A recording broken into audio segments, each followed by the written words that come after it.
Amelia Cross counted the ferry's wake 3 times before she realized she was stalling. The camera bag felt heavier than it should have, weighted down by more than just equipment. She had no idea that returning to document her brother's worthless inheritance would uncover a family secret worth dying for. The fog rolled in thick that October morning in 1987, wrapping the Maine coast in layers of grey and silver. Through the mist, Cross Island appeared like a ghost refusing to fade, its lighthouse ruins jutting skyward like a broken finger pointing accusations at the clouds. Amelia adjusted the 16mm camera on her shoulder, framing the shot through the viewfinder. The boathouse sagged near the water's edge, its wooden walls stained black from decades of salt spray and neglect.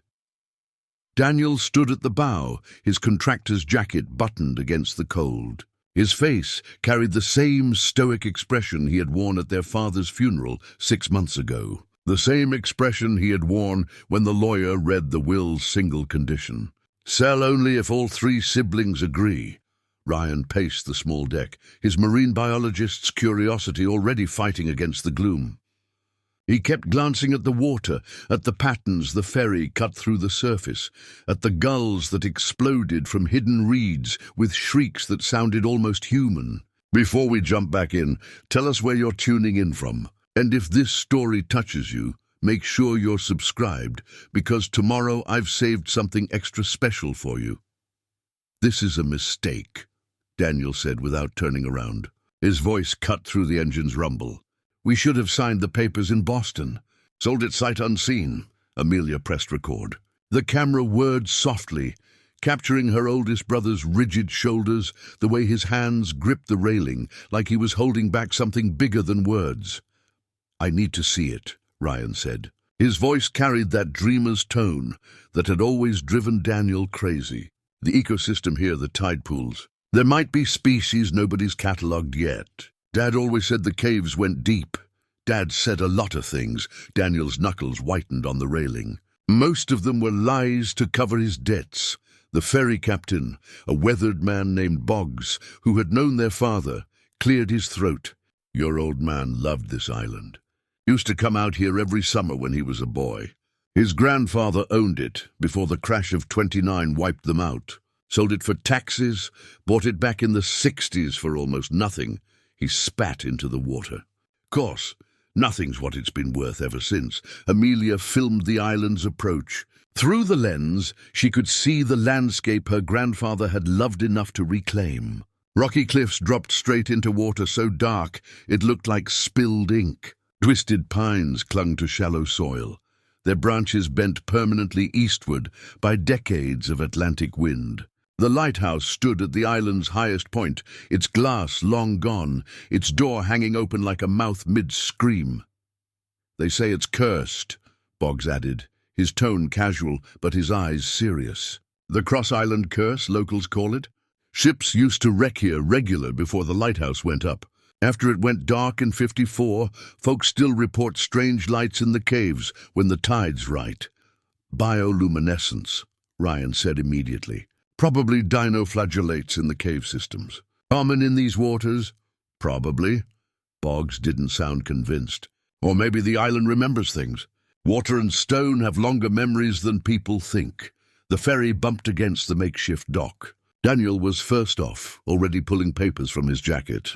Plans, surveys, tax assessments, everything reduced to numbers and property lines. Ryan followed, his backpack stuffed with collection jars and field guides. Amelia came last, camera still rolling, catching the moment her boots touched Cross Island soil for the first time in 15 years. She remembered summer visits as a child, their father grilling fish on the beach, while their mother painted watercolors of the lighthouse. Daniel, already serious at 12, helping repair the dock. Ryan, barely 8, chasing crabs and shrieking with delight. Amelia herself, camera in hand even then, trying to capture something she couldn't name. The weight of history, maybe. The sense that this place held more than it showed. "Let's make this quick," Daniel said, unfolding a survey map. "I've got contractors waiting on 3 jobs back home. We walk the perimeter, confirm the boundaries, agree on a listing price, and we're done by sundown."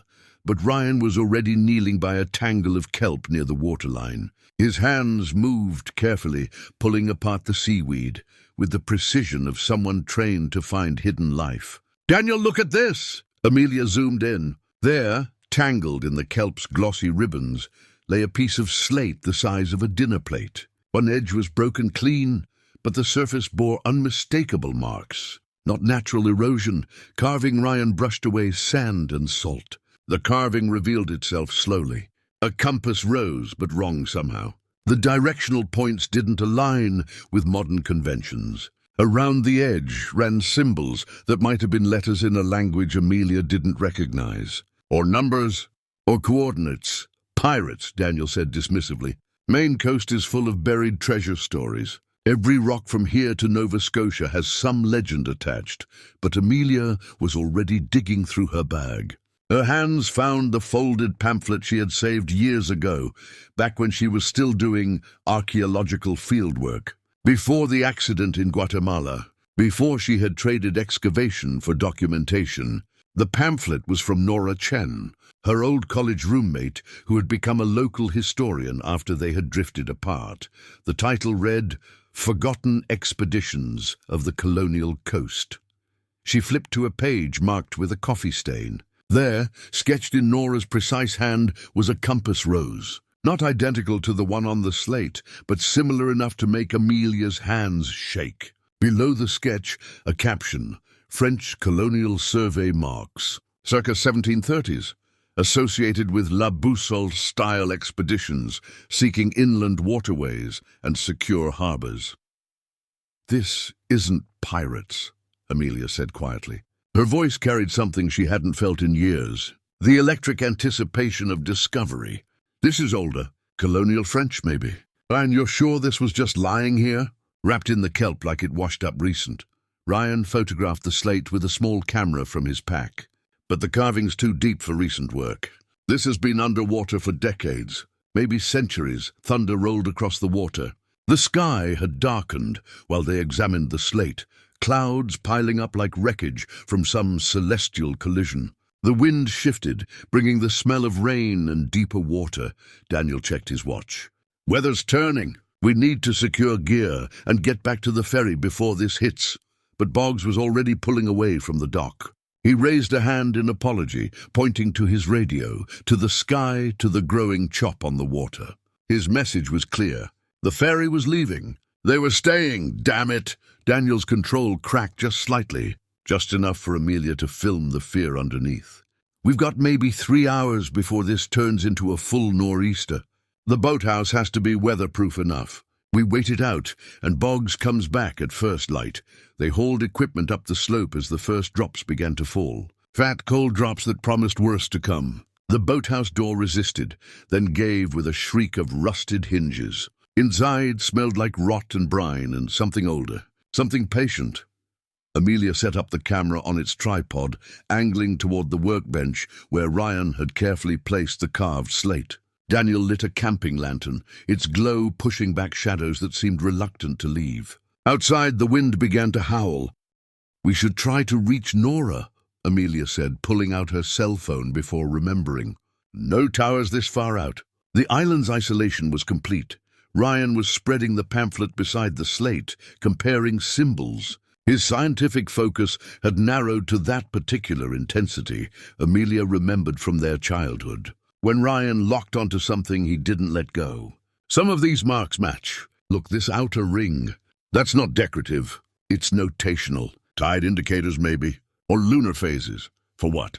Daniel's pragmatism pushed back against the growing strangeness. What would French colonials need with tide charts on an island that doesn't have a harbor? "Caves," Ryan said simply. He looked up, his eyes bright with realization. Dad's stories about the caves weren't just stories. If there's a sea cave system accessible only at certain tides, and if the French were using it for shelter or storage, they would need precise timing to enter and exit safely.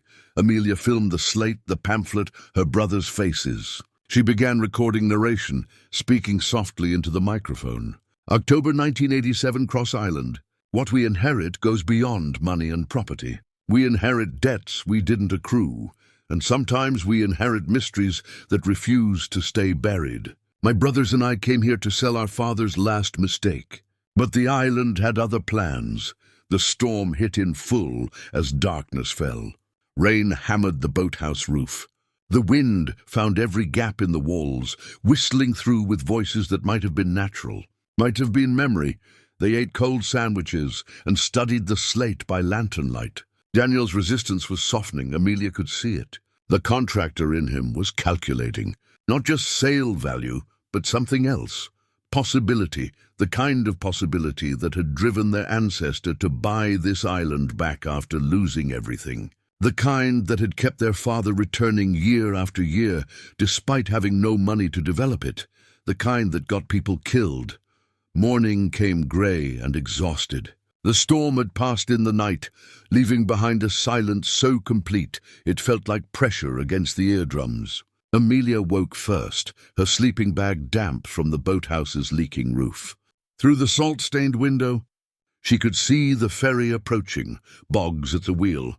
Punctual as tides, but they weren't getting on that ferry.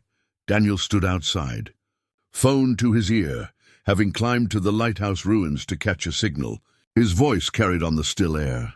"Yes, Nora, Chen, Chen. Amelia's friend from college, right? We need to see you today.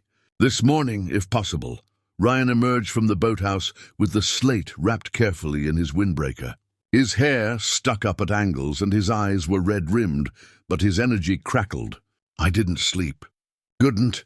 I kept thinking about the tide indicators. If I'm reading them right, there's a specific window. New moon, low tide, calm seas. That's in 3 days. Amelia filmed them both. Her documentary instincts were taking over, organizing the chaos into narrative. She needed this story now, not just for film, but for something deeper. Understanding, maybe, or redemption for all the stories she had taken without permission in her archaeology days. They took the ferry to the mainland, to the small coastal town of Millbridge, where Nora Chen ran a combination historical society and used bookstore from a converted church. The building's stained glass cast colored patterns across shelves stuffed with maritime logs, parish records, and weather-beaten volumes that smelled like low tide and old paper. Nora hadn't changed much in 8 years. Same quick movements, same analytical eyes behind wire-rimmed glasses, same ability to make connections that seemed impossible until she explained them. She took one look at Amelia and pulled her into a hug that felt like forgiveness. "I heard about your father," Nora said quietly. "I'm sorry." "He left us an island and a mystery," Amelia replied. "Turns out they might be the same thing." They spread the slate on Nora's research table. Her reaction was immediate. She grabbed a magnifying loupe and bent close, her breath coming faster. "Where did you find this?" "Washed up in kelp," Ryan said, "but it's been carved for centuries. The style matches your pamphlet about French colonial surveys."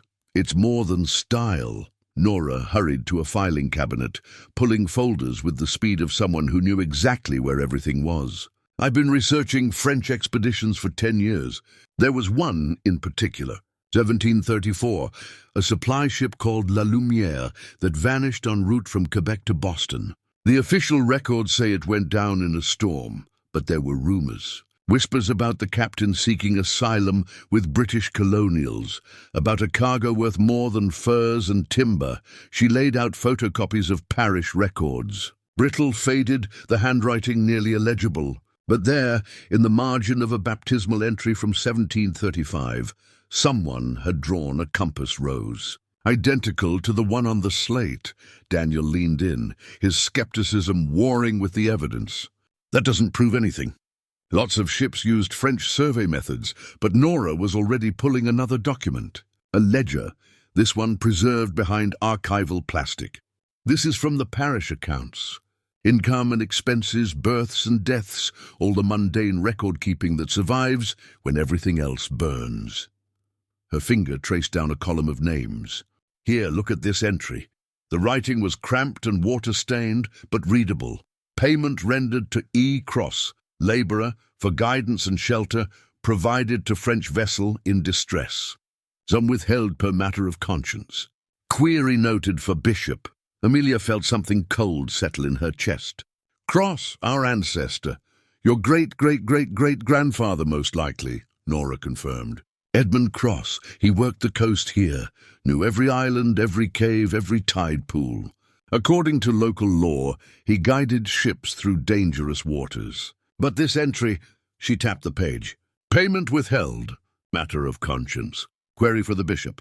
That suggests something went wrong. Something serious enough to involve church authority. Ryan pulled another sheet from Nora's pile. This one was a map fragment, torn along one edge. The remaining portion showing tidal notations and what looked like a coastline. Is this Cross Island? I think so. Nora produced a modern nautical chart for comparison. The shapes aligned. I found this tucked into the ledger's binding. Someone hid it there deliberately. Look at the annotations. Prayer stones, devil's throat, Frenchman's trust. Those aren't standard cartographic terms. They're landmarks, Daniel said slowly. His contractor's mind was already working. Waypoints for navigation. You'd need them to find something specific. Especially if you could only access it at certain times. Amelia recorded everything. The documents, Nora's explanations, her brother's faces as understanding, shifted into something darker. Nora, what happened to La Lumiere's cargo? Nobody knows. The ship vanished, but 10 years later, Edmund Cross bought your island for cash. Unusual for a laborer to have that kind of money. Unusual for anyone to want that particular island. Nora met Amelia's eyes. And here's the part that kept me researching. In 1746, 11 years after the ship vanished, Edmund Cross drowned in the caves of Cross Island during a storm. His body was never recovered. Some folks said he was looking for something. Others said the island took payment for his betrayal. The word hung in the air like smoke. Betrayal, this, Amelia said carefully, is where I should probably ask what you mean by betrayal. Nora flipped the ledger page. There, in different handwriting, darker ink, was a single word in French, trahison. Below it, a date. Below the date, Edmund Cross's name. Someone believed Edmund Cross betrayed the French crew, Nora said. Led them to shelter, then either stole their cargo or prevented them from leaving. The evidence is circumstantial, but it's there. Your family name is linked to the disappearance of a French vessel and its valuable cargo. Daniel pushed back from the table. That's insane. We're supposed to believe our ancestor was some kind of pirate, based on margin notes and rumors? I'm saying there's a pattern, Nora replied calmly. A French ship seeks shelter. Edmund Cross provides it. The ship vanishes. Cross suddenly has money. Cross dies in the caves he knew better than anyone, possibly searching for something he hid. And now, 2.5 centuries later, French survey markers are washing up on your beach. Ryan was studying the tide notations on the map fragment. These timing marks, if I'm reading them correctly, they describe a specific lunar cycle. New moon, spring tide, calm weather. That combination creates the lowest tide of the month. Low enough to expose cave entrances that are usually submerged. When's the next window? Amelia asked, though she already knew the answer. 3 days, Ryan said. Thursday morning? We'll have about 6 hours before the tide turns. Daniel was shaking his head, but Amelia could see his resolve cracking. The same curiosity that had driven him to take apart every broken appliance as a kid was working on him now. Even if we go back, even if we find these caves, what are we expecting? A pile of gold coins with a skeleton sitting on top. I expect we'll find the truth, Amelia said quietly. About our ancestor. About the ship. About why our father never sold that island despite owing everyone in 3 counties.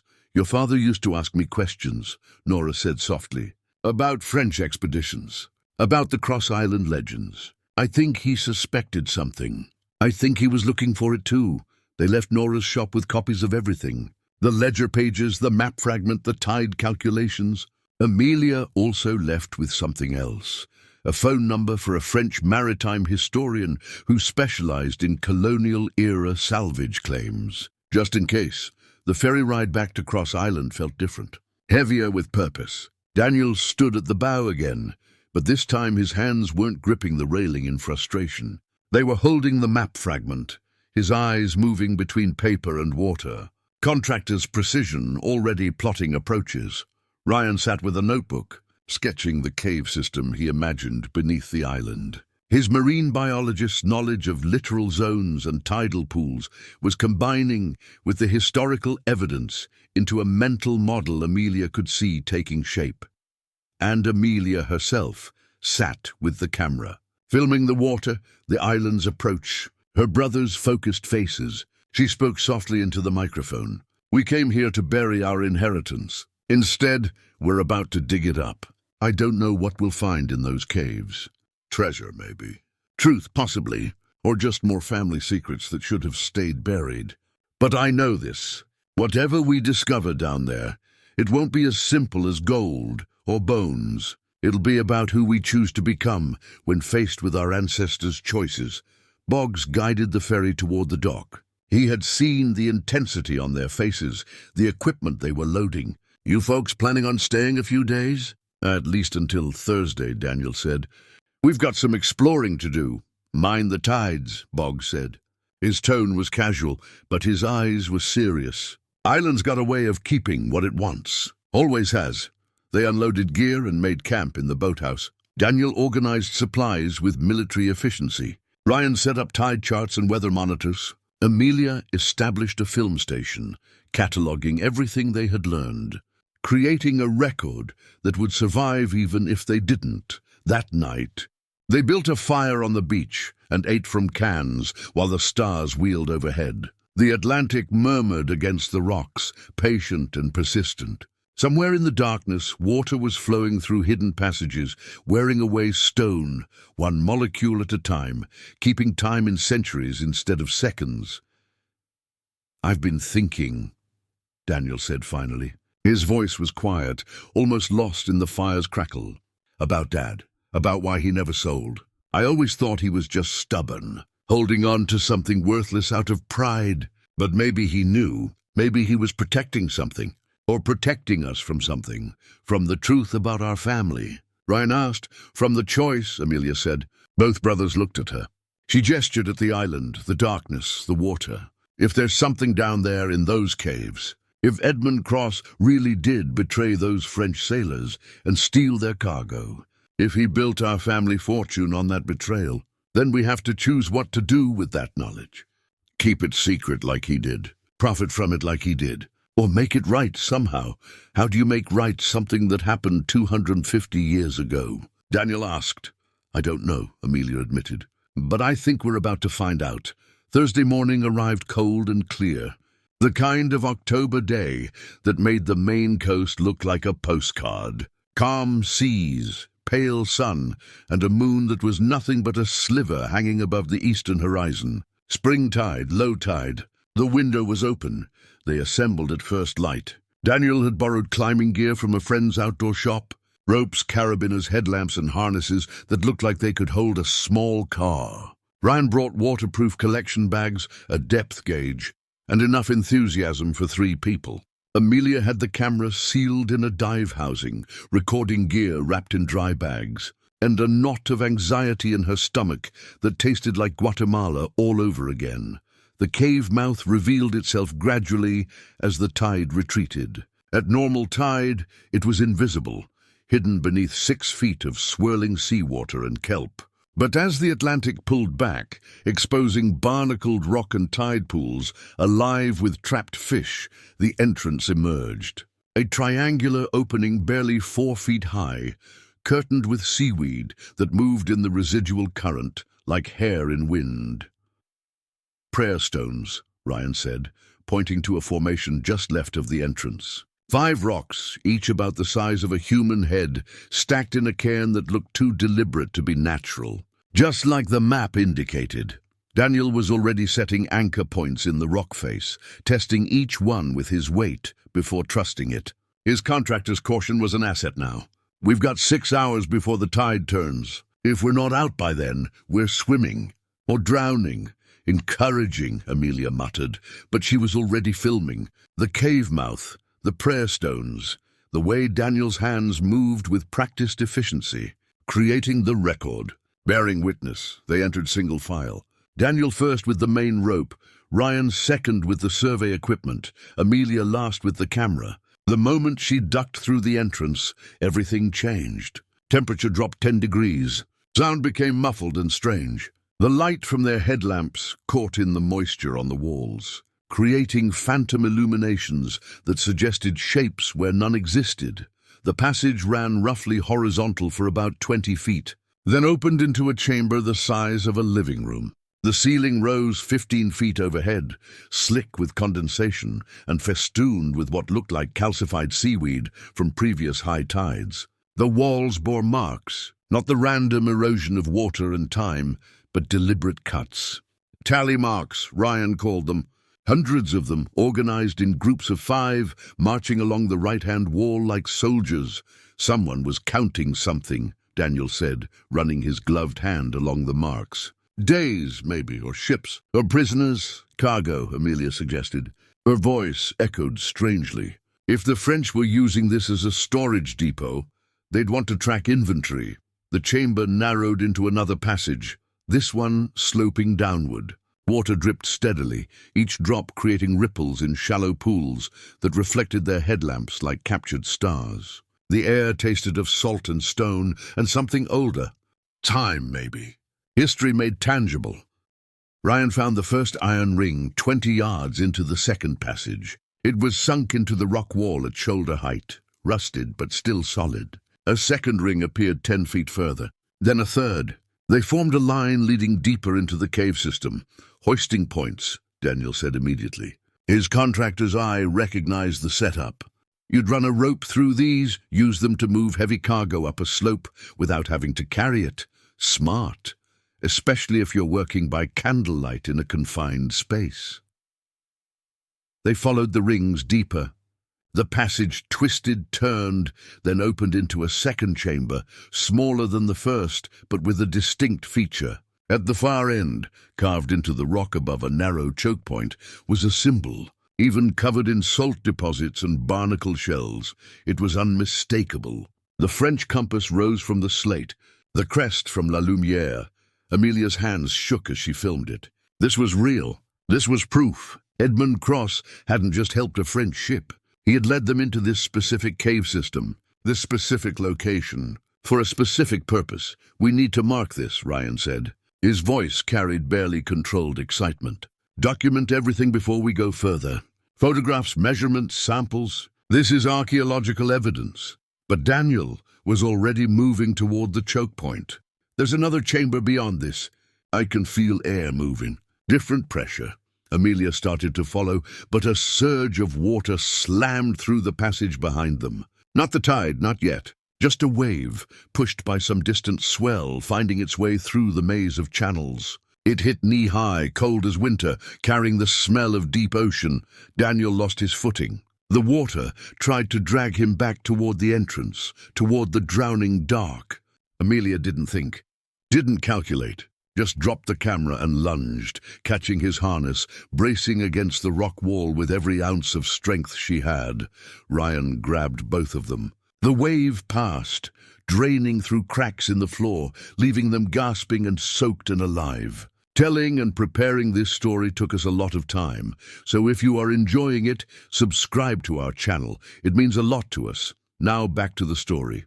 Thanks, Daniel managed. His face was white, his usual control shattered. Jesus Christ, that came out of nowhere. Water's rising, Ryan said, checking his depth gauge. Tide's turning earlier than predicted. Storm surge from yesterday must have disrupted the normal cycle. Amelia retrieved the camera. It was scraped but still sealed, still recording. She had chosen family over footage. Something loosened in her chest. A knot she had been carrying since Guatemala. Since the moment her camera had been more important than her colleagues' safety. Not this time. Never again. Daniel met her eyes. Something passed between them. Understanding, maybe. Or just the acknowledgement that they were in this together now. For better or worse, we've got maybe 4 hours, Daniel said, regaining his composure. We mark the crest location precisely. We photograph everything. Then we get out and come back better prepared. But the crest was calling to Amelia. The way it was positioned, directly over the choke point. Like a door, like a seal, like a warning. She moved closer, playing her headlamp over the carved surface. The compass rose points were deeper than they appeared from a distance, not just decorative but functional. She reached up, traced the northern point with her finger. It moved, just slightly but definitely. "A pressure point, Amelia, don't," Daniel started. Too late. The northern point depressed with a click that echoed through the chamber. For a moment nothing happened.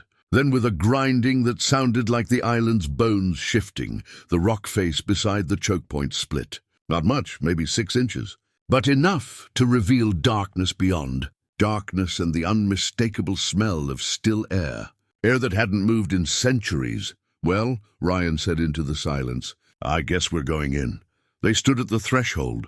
3 siblings bound by blood and island and discovery, staring into a darkness that their ancestor had sealed, that their father had suspected, that they were about to enter. The camera recorded it all. The moment before everything changed, Amelia pressed record on the audio and spoke softly. "Thursday, October 19th, 1987, low tide, Cross Island. We found the entrance to something Edmund Cross wanted hidden, something the French wanted protected, something our father died wondering about. In a few moments we're going to step through. I don't know what we'll find. History, probably. Truth, maybe. But whatever's in there, it's ours now. Ours to discover. Ours to decide what to do with. The island has kept its secret for 250 years. Now it's offering us a choice. Take what we find or tell what we learn. I think that choice will define us more than any treasure ever could." Daniel went first, rope secured, testing each step. Ryan followed with the lights and survey gear. Amelia came last, camera recording, bearing witness to the moment her family stepped into its own hidden history. The chamber beyond was waiting, patient as stone, dark as guilt, and full of secrets that would test everything the Cross family thought they knew about inheritance, honor, and the true cost of keeping treasure buried. The storm arrived like an uninvited ancestor, fast, mean, and impossible to ignore. They had made it back to the boathouse just before the first real gusts hit, carrying samples and photographs, but leaving the chamber untouched. Daniel's caution had won out. Survey first, extract never. But now, watching through salt-stained windows, as the nor'easter turned the harbor into a churning beast, Amelia wondered if caution mattered at all. The mooring line snapped at 4 p.m., sending their small boat spinning into the rocks. By nightfall they were truly stranded. "Radio's dead," Ryan announced, clicking through static. "Battery must have corroded. The flares are in the emergency kit, but we should save them for when someone's actually looking for us." Daniel spread the map fragments and Nora's photocopies across the workbench. The lantern light made the old ink look fresh, like the betrayal had happened yesterday instead of centuries ago. "We're stuck here until this blows through.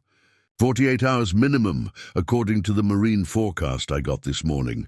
Then we use the time," Amelia said. She positioned the camera on its tripod, angled to catch all 3 of them in frame. "On the record, each of us. About Dad, about the island, about what we saw down there." Daniel's jaw tightened. "This isn't therapy, Amelia." "No," she agreed. "It's documentation. If something happens to us, someone should know what we found. And why."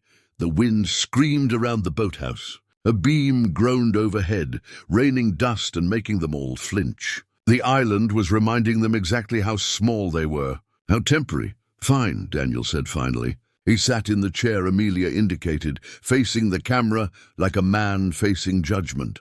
"What do you want to know?" "Start with the debts," Amelia said gently. "Dad's debts. How much did you cover?" Daniel's face went hard, but he answered. 62,000 over 8 years. Credit cards, business loans, personal loans from people who should have known better. I covered them because I was the oldest. Because Mom was already gone, and someone had to.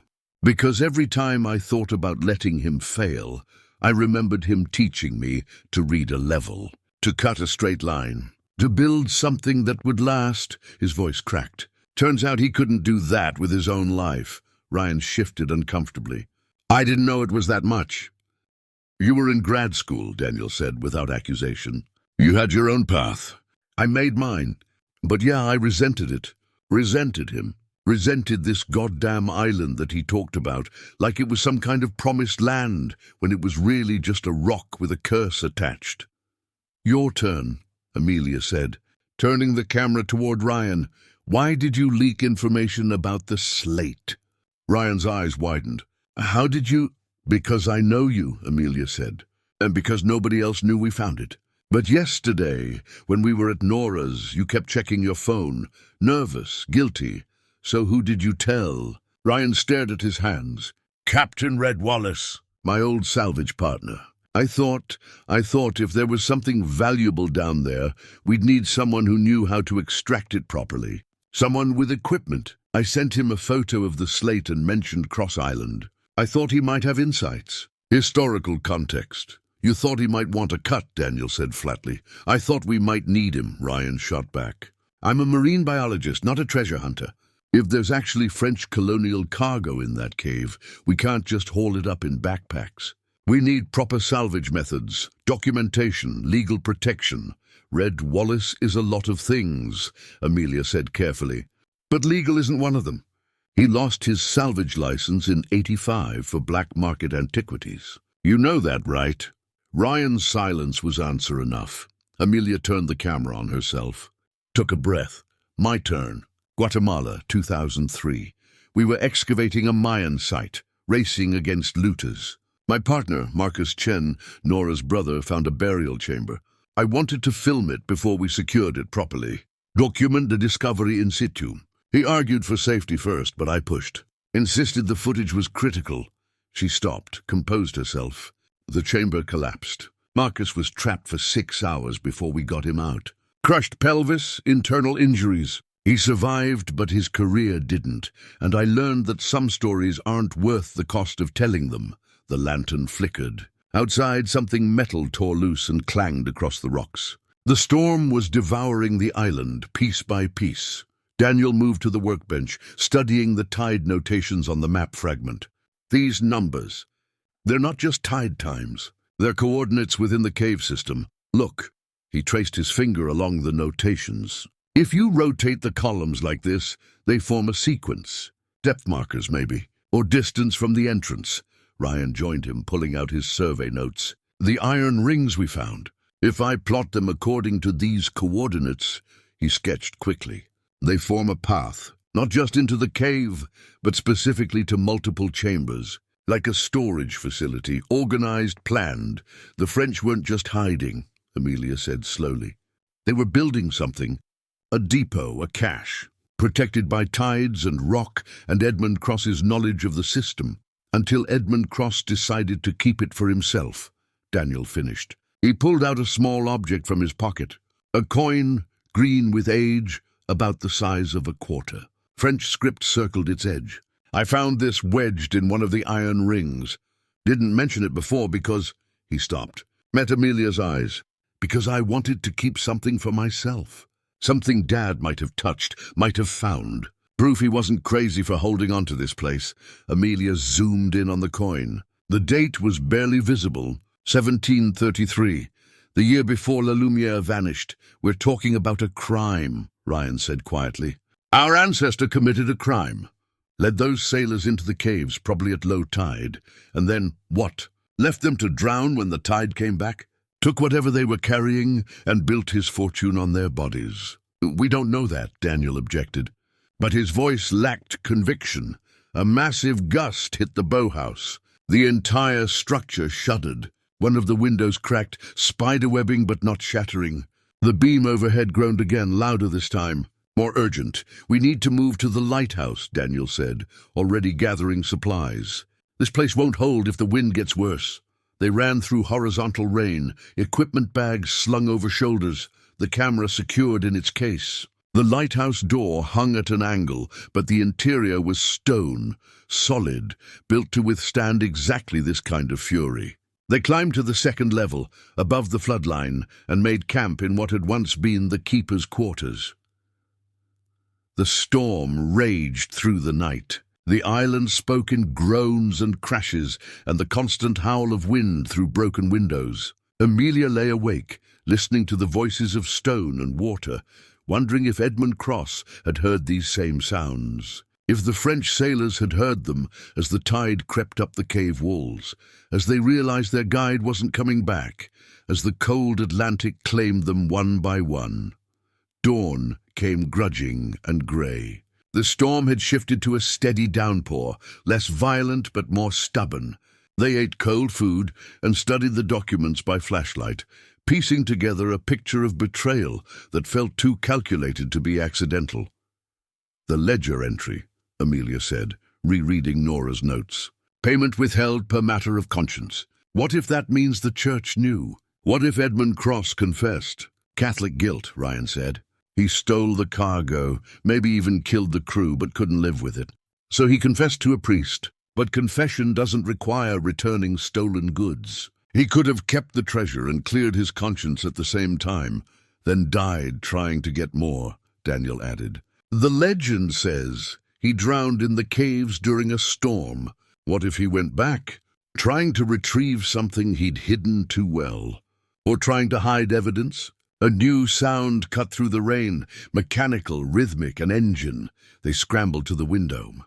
Through the grey morning, a boat was approaching. Not Boggs's ferry.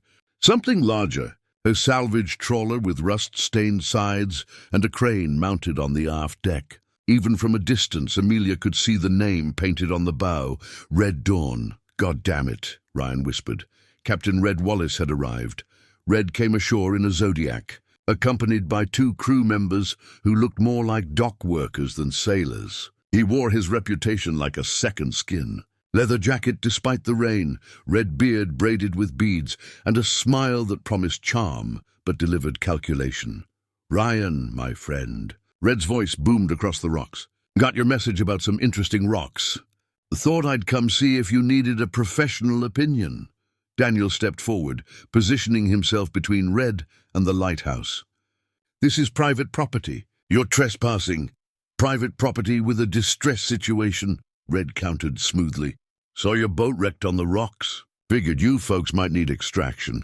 Good Samaritan laws cover a lot of territory, friend, including salvage rights in maritime situations." "There's no salvage situation," Amelia said, bringing the camera up. "Recording. We're fine. We'll wait for the regular ferry." Red's eyes flicked to the camera, then back to her face. He knew exactly what she was doing, creating evidence. He spread his hands in a gesture of peace. Sure, no problem. But since I'm here, and since Ryan mentioned some historical artifacts, why don't we all work together? I've got ground-penetrating radar, proper documentation equipment, GPS mapping. Everything you need to do this right, legal, safe. In exchange for what?" Daniel asked. "A fair share," Red said simply. "Whatever's down there, we split it. 60-40, your favor. I provide the equipment and expertise. You provide the location and rights. Everyone wins." Ryan looked torn. Amelia could see him calculating, weighing the practicality of Red's offer against his character. But Daniel was already shaking his head. "We document first," Daniel said firmly. "Catalog everything. Then we decide what to do with it. No extraction until we know exactly what we're dealing with. And everything gets filmed. Every step, every decision. Full transparency." Red's smile didn't waver, but something shifted behind his eyes. A predator reassessing prey. "Of course. Documentation is critical. That's why I brought Sam here." He gestured to one of his crew, a young woman with a camera bag. "Professional archaeological photographer. We do this by the book." They had no choice. The storm had trapped them. Red's arrival had complicated everything, and the tide clock was ticking toward another low cycle. They needed to go back into the caves, and Red's equipment would make it safer, more thorough, but Amelia set rules. "My camera runs the entire time. Your photographer documents mine records. Anyone tries to remove anything without group consensus, we stop. Anyone tries to damage the site, we stop. This is about historical preservation first, monetary value second." "Scout's honor," Red said, hand over his heart. The gesture was mocking. They assembled at the cave mouth as the tide retreated. Red's crew brought floodlights, rope ladders, and portable generators. The casual expedition had transformed into a full salvage operation. Daniel rigged safety lines while Ryan consulted his survey notes. Amelia positioned her camera to capture the entrance sequence. Red whistled when he saw the prayer stones, classic French colonial marker. You see these all over the St. Lawrence. Usually indicates protected storage or strategic cache points. His enthusiasm seemed genuine, which somehow made it more dangerous. They descended into the caves with lights blazing, the floodlights turning the mysterious passages into stark geological facts. The tally marks became countable. 347 of them, Ryan noted. The iron rings showed their purpose clearly under bright illumination. The French crest above the choke point looked less mystical and more practical. A seal, a lock, a warning. Daniel pressed the trigger point again. The rock face ground open, wider this time, as if practice had loosened it. Beyond, the hidden chamber waited. Red went silent when his light swept the interior. They all did. The chamber was roughly circular, about 20 feet in diameter. The ceiling rose into shadows above the floodlight's reach. But the floor was occupied. 6 wooden crates, each about 3 feet square, arranged in a semicircle. 4 were sealed with waxed leather and rope. 2 had been opened, their contents partially removed but still visible. Trade bars dark with tarnish but unmistakably valuable. A rosary of jet and gold beads spilled across the stone. Cartographic instruments, brass and copper, their precision still evident despite the corrosion. And books. Leather-bound volumes, their pages visible through cracked bindings, covered in French script. But in the center, protected by a cairn of stones, lay something else. A waxed leather journal, sealed with a lead clasp and ribbon. The leather was intact, suggesting it had been placed here relatively recently. Relatively in geological time, Ryan moved toward the crates with scientific reverence. This is incredible. This is a time capsule. A preserved snapshot of 18th century maritime commerce. Red moved toward the trade bars with a different kind of reverence. His hands reached out, stopped just short of touching. That's silver. Maybe platinum. Jesus, there must be 200 pounds here. More in the sealed crates. Don't touch anything, Amelia commanded, camera sweeping across the scene. Document first. Sam, start with the overall layout. I want every angle, every object, catalogued before anyone moves anything. Daniel was examining the journal. This seal isn't 18th century. It's newer. Maybe 20th century. He looked at Amelia. Dad? Amelia zoomed in on the journal. The seal bore initials, T.C. Thomas Cross, their father. He found it, Ryan breathed. He found the chamber. That's why he never sold. He was trying to figure out what to do. What to do with a fortune in stolen goods, Red interjected. His tone had shifted, less charming, more businesslike. Look, I respect the historical angle, I do, but we're talking about salvage value in the high 6 figures, maybe 7. That kind of money changes lives, solves problems, opens doors. It also asks questions, Amelia said. She was filming Red now, capturing the calculation in his eyes. Questions about ownership, about cultural heritage, about crimes that don't have statute limitations when they involve international incidents. Crimes nobody remembers, Red countered. He moved closer to Daniel, lowering his voice but still audible to the cameras. Your father found this 30 years ago and did nothing. Why? Because he knew the second he reported it, lawyers and governments would tie it up forever. You'd get a finder's fee, maybe. Pennies, but if you move it quietly, through the right channels, you keep everything. Set yourselves up. Hell, set up your kids. Daniel's face was unreadable, but Amelia saw his hand move. Saw him reach toward one of the trade bars. Saw the moment of temptation crystallize, Daniel, she said quietly. Just his name. His hand stopped, hovered. The entire chamber seemed to hold its breath. Water dripped somewhere in the darkness. The floodlights hummed, and Amelia's camera kept recording, bearing witness to the moment her brother chose who he would become. Daniel's hand pulled back, empty. Red saw it, and his expression hardened. The charm evaporated like morning mist, revealing something colder underneath. Fine, we do it by the book. Document everything. File reports. Wait while bureaucrats argue over which government has claim.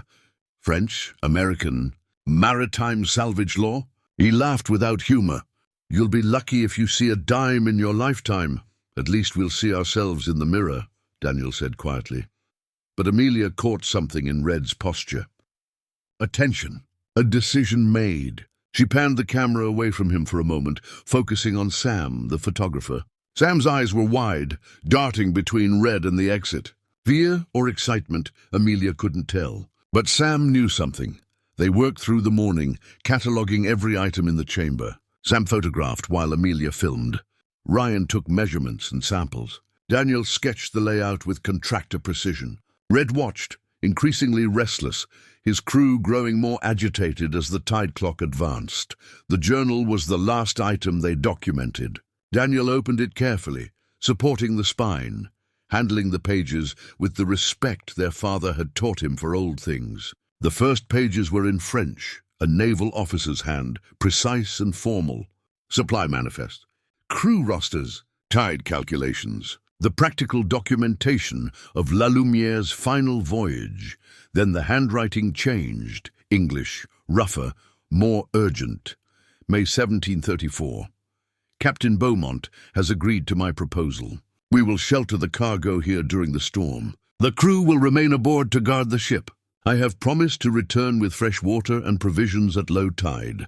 Daniel flipped pages. June 1734, the ship is gone. Storm must have taken her.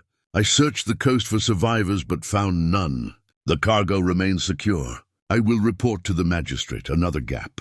July 1734. Magistrate says to hold the cargo until French authorities arrive. Could be months. Could be years. I have taken 1 bar for my expenses. Just one, more pages. August 1734, no word from France. No word from Boston. The cargo sits like a stone on my conscience. But my family needs, my children need. 1 more bar. Just one. The final entry, dated September 1735, was barely legible. I have taken too much. I've become what I feared. The gold has purchased land but cost my soul. May God and men forgive me, for I cannot forgive myself. I seal this chamber and commit its location to written cipher, that perhaps a wiser man than I may judge what should be done. Edmund Cross. Silence filled the chamber. Even Red had nothing to say. He knew, Ryan whispered. He knew it was wrong, but he did it anyway. He was human, Amelia said. Desperate and human and making impossible choices. Just like us, Red cleared his throat.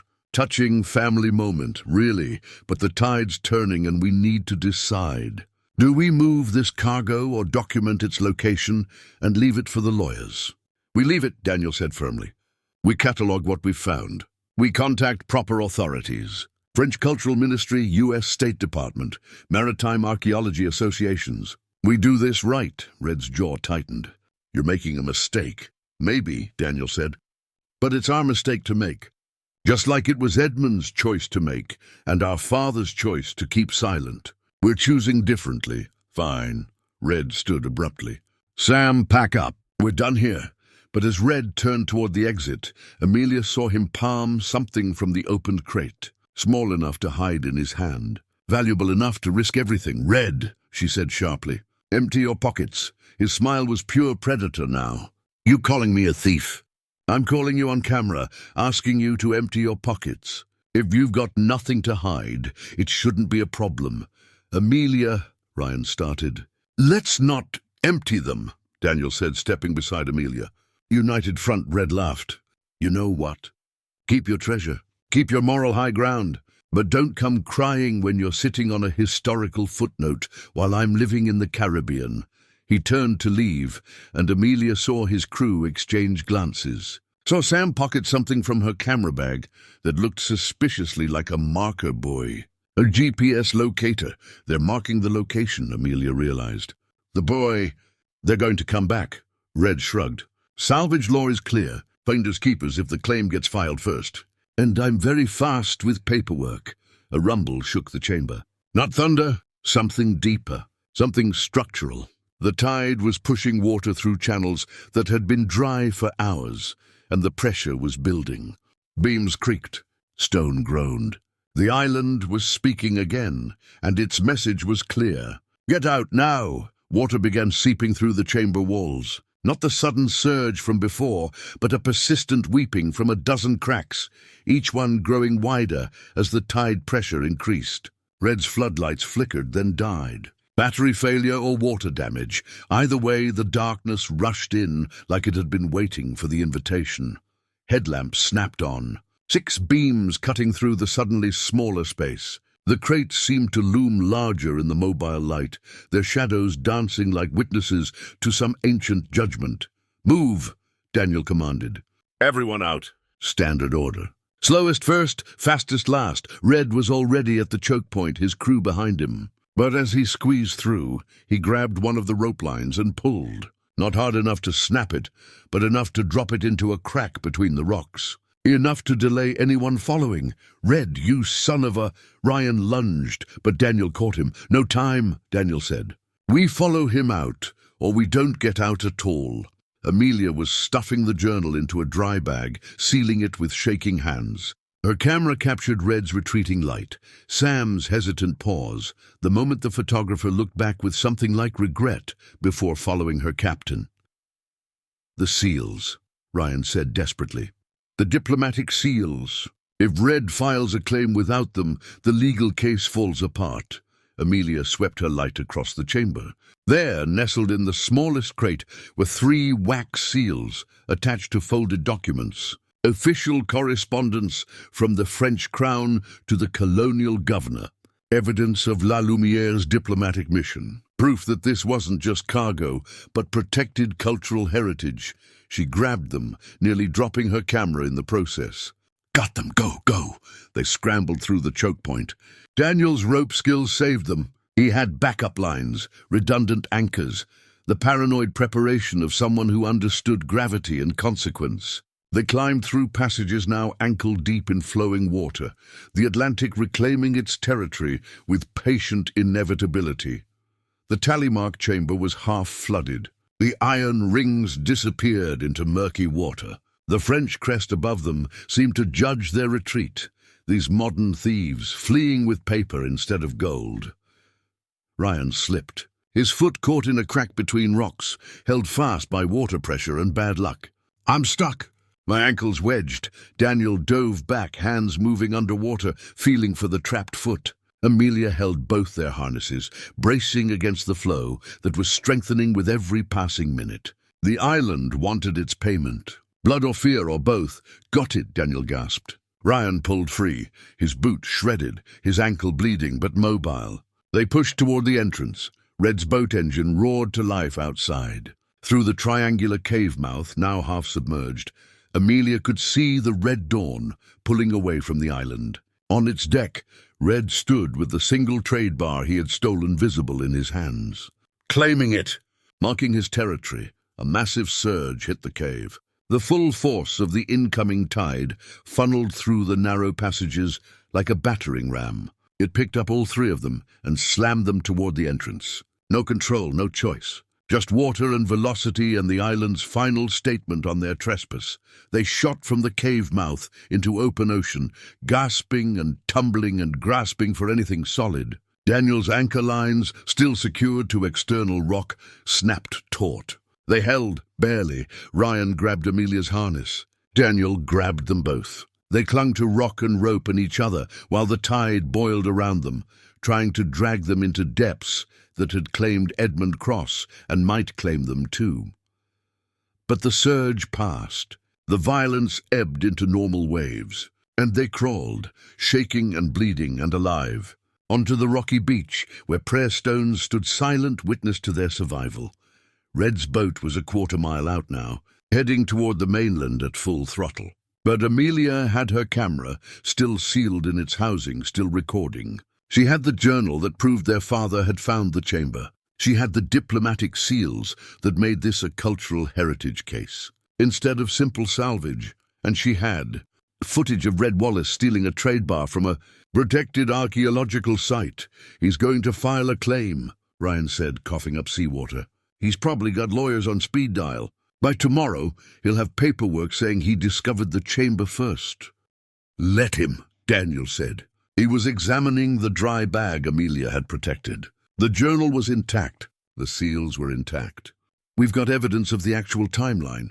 Dad's journal proves the chamber was known to our family for decades. The seals prove diplomatic protection. And Amelia's footage proves Red committed theft. We need to call Nora, Amelia said. And the authorities. And probably a lawyer of our own. They limped to the lighthouse, collected their gear, and hiked to the island's high point where Daniel had gotten cell signal before. The storm had passed, leaving behind a crystalline afternoon that made the mainland visible in sharp detail. Daniel's phone had survived in its waterproof case. 3 calls. First to Nora, who answered on the second ring and immediately started taking notes. I'm calling the French Cultural Affairs Office now, and the State Department, and probably the Coast Guard. Don't let anyone else on that island. Second to a lawyer Daniel knew from construction disputes. The conversation was brief, professional, and ended with, get everything documented and don't touch anything else. I'll file protective claims within the hour. Third to the Coast Guard station in Portland. This is Daniel Cross on Cross Island. We need to report an archaeological discovery and possible theft of cultural heritage artifacts. We have documentation and require official protection of the site. By sunset, a Coast Guard cutter was anchored off the island.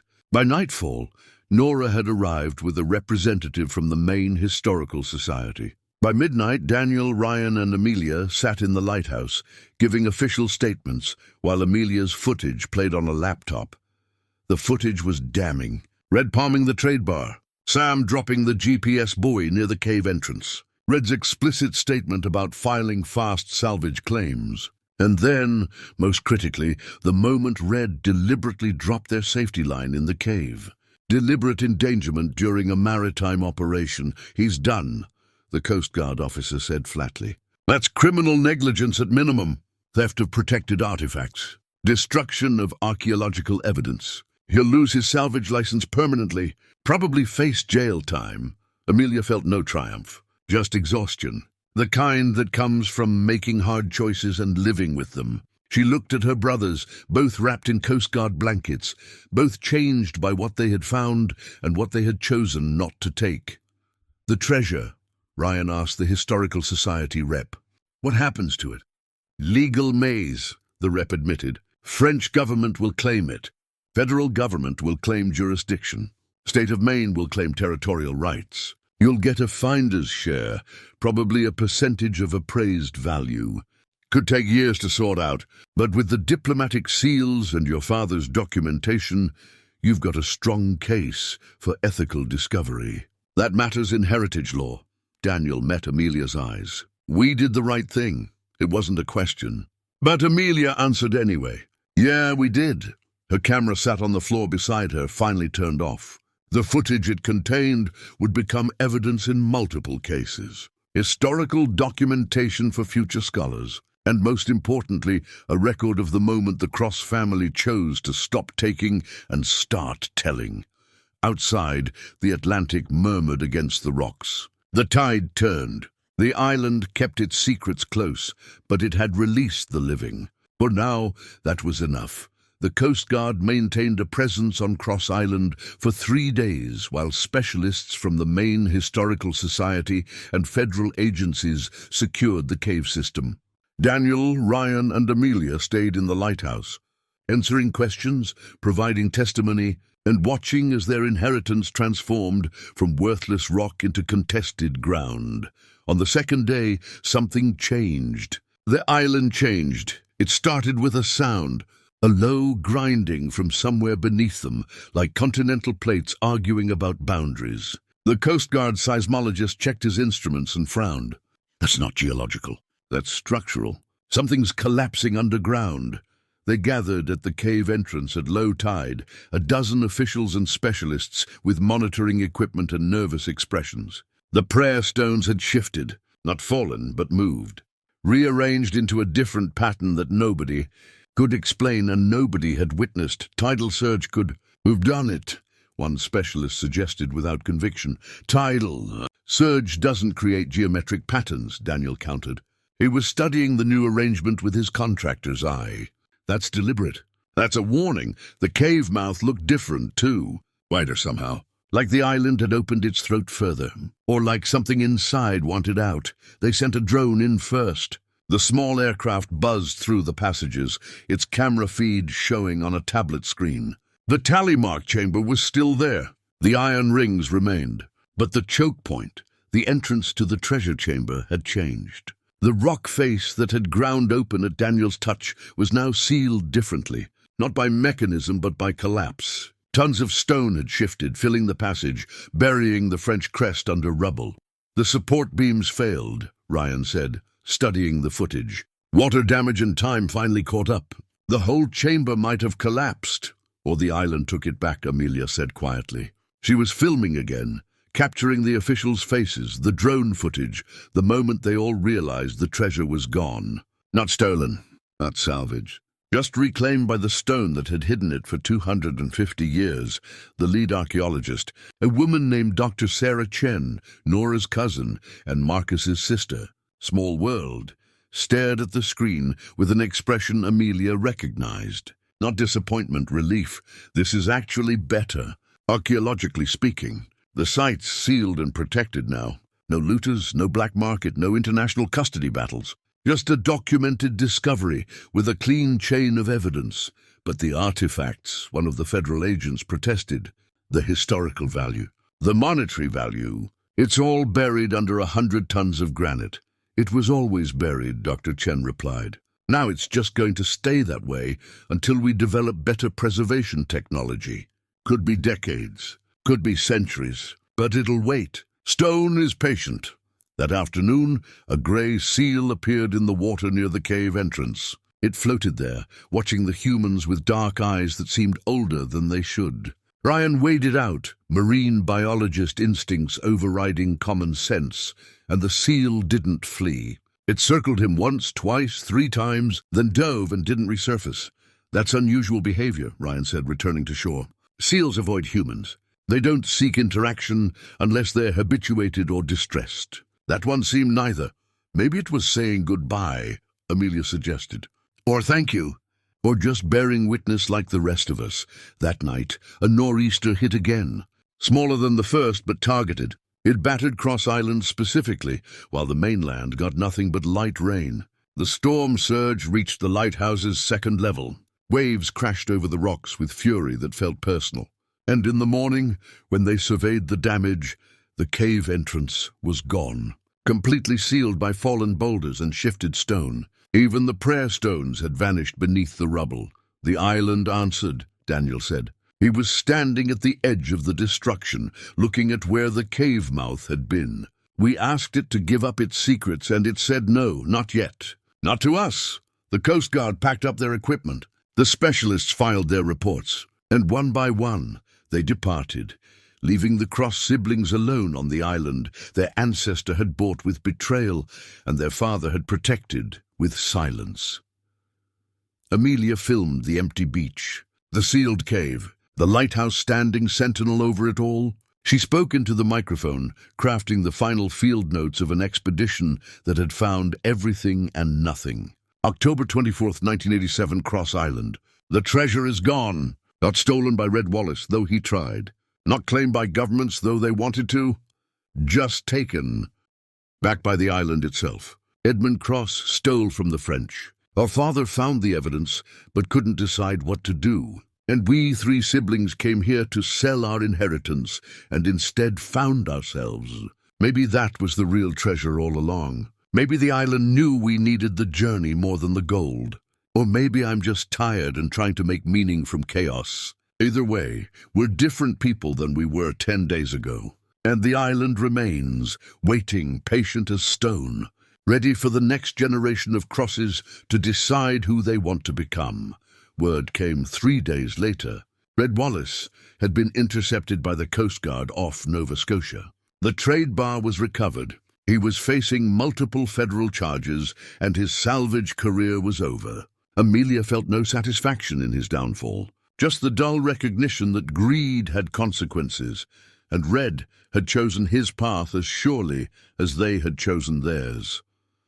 The French Cultural Affairs Office sent a formal letter of appreciation. The State Department issued a commendation for ethical handling of a sensitive international discovery. The Maine Historical Society offered to create an exhibit based on Amelia's footage and their father's journal, and the finder's share was calculated.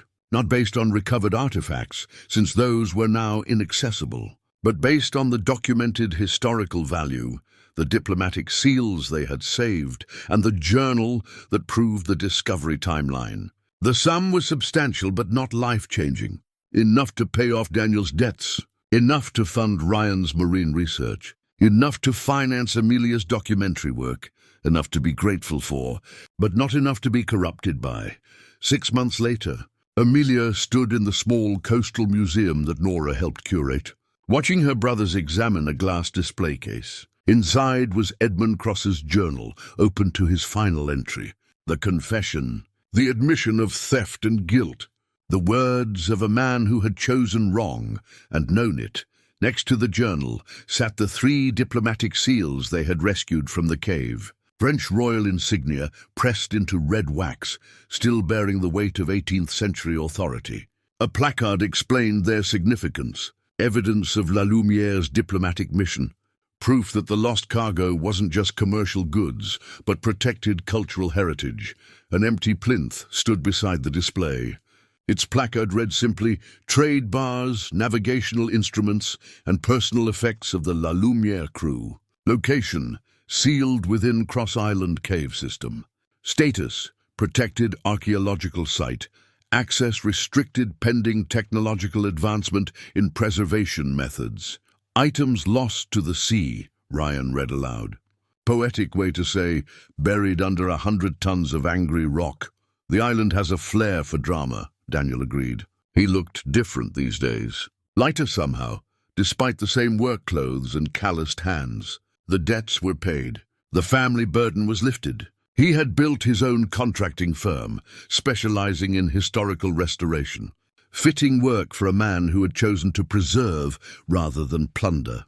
Ryan taught at the University of Maine now, running a marine biology program focused on coastal ecosystem preservation. He brought students to Cross Island twice a year, showing them the sealed cave entrance, telling them the story of choices and consequences, teaching them that discovery wasn't just about what you found, but what you did with the finding. And Amelia had finished her documentary. 6 months of editing, of crafting narrative from chaos, of turning their family's messy redemption into something coherent and true. Tonight was the premiere. The museum's small screening room was filling with locals, historians, and family friends who had watched the Cross siblings their entire lives. Nora appeared beside them. Tablet in hand, her historian's efficiency applied to event coordination. 5 minutes. "You ready?" "As ready as we'll ever be," Amelia said. Her stomach churned with the familiar anxiety of showing work, of being vulnerable, of trusting that the story mattered more than her ego. They took seats in the back row. The lights dimmed. The screen glowed to life, and Amelia's voice, recorded 6 months ago on a fog-wrapped morning, began to narrate. This is the story of what we inherit beyond money, beyond property, beyond the simple transfer of assets from one generation to the next. This is about the weight of legacy, the burden of choice, and 3 siblings who learned that the most valuable treasure is knowing who you are when nobody's watching. The footage rolled. The ferry approaching Cross Island through morning mist. Daniel's rigid shoulders at the bow. Ryan's nervous pacing. The lighthouse ruins appearing like a broken promise. The carved slate tangled in kelp. Nora's research spread across her table. The cave mouth revealing itself at low tide. The audience watched in silence. Amelia watched them watching, seeing the story fresh through their eyes. Seeing the moment Daniel almost took the coin. The moment Red Wallace's charm cracked into calculation. The moment the island sealed the cave and took back its secrets. The documentary didn't hide anything. Not Edmund Cross's betrayal. Not their father's decades of indecision. Not Red's theft or their own temptation.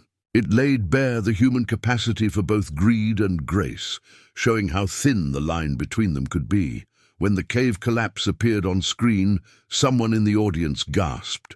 When the grey seal circled Ryan in the water, someone whispered about omens. And when the final shot showed the 3 siblings standing on the empty beach, equipment packed, ready to leave but different than they had arrived, someone began to clap. The applause spread. Not thunderous, not the kind that comes from entertainment. the quieter kind that comes from recognition, from seeing your own struggles reflected in someone else's story, from understanding that everyone faces moments of choice and that choosing matters more than the outcome. The lights came up. Amelia stood with her brothers, accepting thanks and questions and the strange vulnerability of having shared something true. A French cultural attaché approached, shaking their hands formally. On behalf of the Republic, we recognize your family's ethical handling of this discovery. The Cross Island site is now officially listed as a protected French colonial heritage location. Your government has agreed to joint oversight, so nobody gets to dig it up, Ryan confirmed. Not in our lifetimes, the attaché agreed. Perhaps not in our grandchildren's lifetimes. But the site is protected, the story is documented, and history is preserved. That is worth more than gold. Later, after the crowd dispersed, the three siblings walked to the dock where Boggs waited with his ferry. The museum closed at 9, but Cross Island was always available. It was still theirs, legally and morally. Their inheritance had transformed from burden to responsibility, from curse to calling. We should go out there, Ryan said suddenly. Tonight, one last visit before everything changes again. Everything's always changing, Daniel said. But he was already heading for the ferry.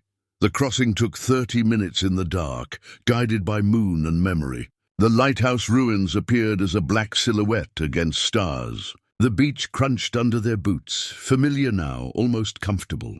They built a fire from driftwood and sat around it like they were kids again. Before debts, before betrayal, before they had learned that family was a choice as much as a fact. "I've been thinking about Dad," Ryan said finally. "About why he never told us about the chamber, why he kept it secret for 30 years. He was ashamed," Daniel said. "Ashamed of what Edmund did.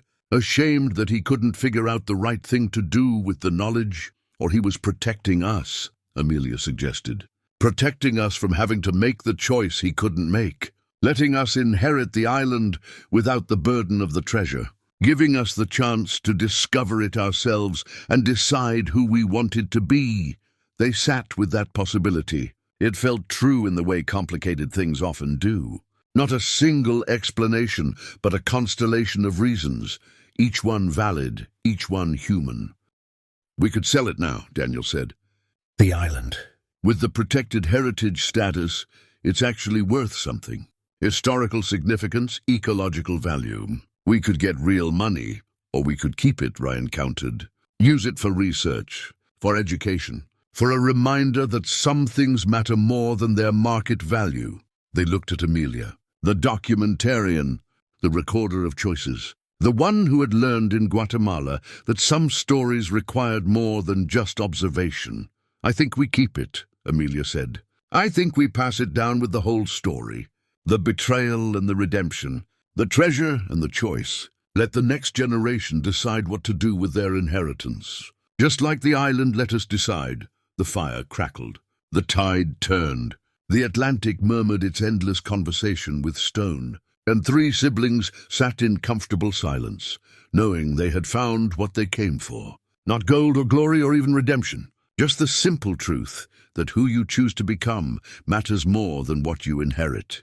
The museum exhibit opened on a crisp spring morning, 8 months after the cave collapsed. Amelia arrived early, coffee in hand, to see the final installation. The converted church that housed Nora's historical society had transformed its main gallery into a shrine to family, choice, and the stories we tell about both. The centerpiece was the display case with Edmund Cross's journal and the diplomatic seals. But surrounding it was Amelia's documentary work. Stills from her footage enlarged to poster size. Maps showing the cave system before and after the collapse. Tide charts annotated with Edmund's cipher, and screens running loops of the film itself, showing in silent testimony to visitors who wanted the full story. One wall held letters. The French Cultural Affairs Office, formally recognizing the Cross family's ethical discovery. The State Department commendation, the Maine Historical Society's Certificate of Appreciation, and one frame that Amelia had added last minute. A child's drawing from Ryan's marine biology class. A stick-figure seal watching over a tiny island with the caption, "Some treasures should stay buried." Nora appeared with a clipboard and her usual efficient energy. "Media's arriving in an hour. Local news wants interviews. And there's someone here to see you." As it's personal, Amelia followed Nora to the small office behind the main gallery. A man stood there, weathered and grey, but with eyes she recognized. Marcus Chen, Nora's brother. The colleague she had failed in Guatemala. The man whose career she had ended in her rush to document instead of protect. "Marcus," she breathed. "I didn't know you were coming." "Nora told me about the documentary," he said quietly. His voice carried the careful control of someone who had learned to manage pain. "About what you did on the island. About choosing family over footage. About the choice you made. I should have made that choice in Guatemala," Amelia said. The words came hard but necessary. "I should have listened to you. I should have put your safety first. I'm sorry. I've been sorry for 4 years." "I know," Marcus said. He pulled out a folded newspaper clipping. The Portland Press-Herald's article about the Cross Island discovery, about 3 siblings who had found treasure and chosen integrity. "I read this and thought maybe you learned what I couldn't teach you, that some moments are more important than the record of them, that living the story matters more than telling it. The island taught me," Amelia admitted. "The island and my brothers and watching Red Wallace become everything I was afraid of becoming. Everything I had been becoming." Marcus moved carefully, his rebuilt body a permanent reminder of collapsed stone and bad decisions. He extended his hand. "I accept your apology, and I want you to know something. I'm teaching now, at UC Berkeley, archaeological ethics and site safety. And I use Guatemala in every class, not as a cautionary tale about failure, but about learning, about how one mistake doesn't have to define a career if you let it change you instead." They shook hands. The gesture felt like absolution, like the last weight lifting from shoulders that had carried it too long. Marcus stayed for the opening, standing beside Nora, watching visitors engage with the exhibit. The Cross Island story resonated with people in ways Amelia hadn't anticipated. Not because of the treasure, but because of the choice. Because everyone understood temptation. Everyone knew the pull of easy money and hard consequences. The local news interviewed all 3 siblings. Daniel talked about his restoration business and how understanding the past made him better at preserving it. Ryan discussed his research program and the importance of protected ecosystems. And Amelia spoke about documentary ethics, about the responsibility that came with recording lives, about learning that the camera wasn't a shield between her and the world, but a tool for engaging with it more deeply. "What happened to Captain Wallace?" the reporter asked. "He's serving 18 months in federal prison," Daniel said. "Theft of cultural artifacts, maritime negligence, and interference with a Coast Guard operation. But he'll get out. And when he does, I hope he makes better choices. Do you regret not recovering the treasure?" The reporter pressed. "Knowing it's sealed in that cave, possibly forever." The 3 siblings exchanged glances.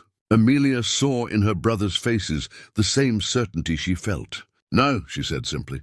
"We found what we were looking for. It just wasn't gold." 6 months later, news arrived from France. The government had completed its review of La Lumiere's disappearance. Based on Edmund Cross's journal and the diplomatic seals, they had officially closed the case. The crew was declared lost at sea, victims of the 1734 storms. Edmund Cross was noted as a person of interest in the cargo's disappearance, but posthumously cleared of criminal charges due to his own confession and the impossibility of prosecution across centuries. The finder's share calculation was finalized. The Cross siblings received a formal payment, split 3 ways. Daniel used his portion to expand his business and hire apprentices, teaching young contractors that good work meant respecting what came before. Ryan endowed a scholarship in marine biology, specifically for students interested in coastal preservation. And Amelia established a documentary ethics fund, supporting filmmakers who wanted to tell important stories without exploiting their subjects. But the real payment came in smaller ways. In Daniel's ease with his brothers, the defensiveness gone, replaced by genuine partnership. In Ryan's maturity, the impulsive dreamer transformed into a thoughtful scientist. In Amelia's camera work, where every frame now contained the question, am I helping or taking? Am I witnessing or exploiting? They returned to Cross Island every year on the anniversary of the discovery, made it a tradition, pitched tents in the clearing near the lighthouse, built fires on the beach, told stories about their father and grandfather and Edmund Cross, who had started it all with a choice and a betrayal. The cave entrance remained sealed.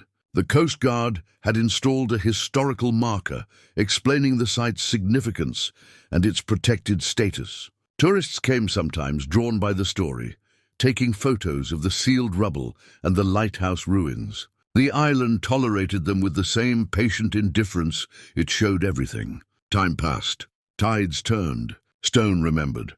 On the 5th anniversary, they brought Nora and Marcus, built a bigger fire, told bigger stories, laughed at the absurdity of their adventure and the grace of their escape. Marcus looked at the sealed cave and said, "You know, in another timeline, you all die in there, trapped by red sabotage or the island's collapse. This version, where you walk away, is the miracle." "We didn't walk away," Ryan corrected gently. "We were allowed to leave." "There's a difference." The grey seal appeared that evening, floating in the water near the shore. Older now, or perhaps a different seal entirely, but watching with the same ancient eyes.